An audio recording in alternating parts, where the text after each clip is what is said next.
नमस्कार जय जगन्नाथ मु डाक्टर क्षीरोद चंद्र पंडा आज भुवनेश्वर हेल्थ क्लब बाबद सम्यक भाव में किसी कहवाक जाऊँगी।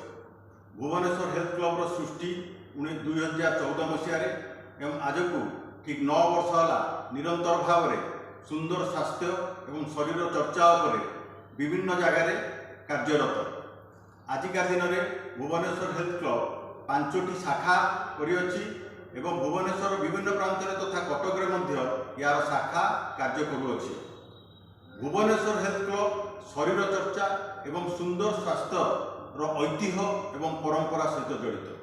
सुंदर स्वास्थ्यर अस्मिता एवं सुंदर स्वास्थ्य रहिबा द्वारा मनीष जे निजको केते कॉन्फिडेंस फील करे, मनीषर कॉन्फिडेंस लेवल केते उच्च को चली जाए ताहा आपण भुवनेश्वर हेल्थ क्लब को आसले ही जानि परिबे।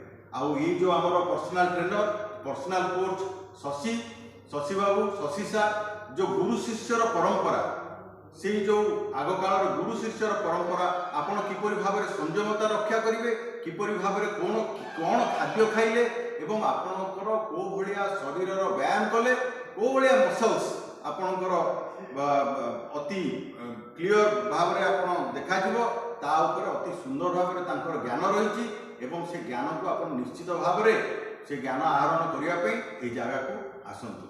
आपण कौन भावुना कि जे सुंदर स्वास्थ्य एवं स्वास्थ्यवान होगा आपणकर मौलिक अधिकार। जदि ये मौलिक अधिकार को आप क्षुण्ण कर बोध हुए आप जीवन में बहुत किसी हर। धन्यवाद। जय जगन्नाथ।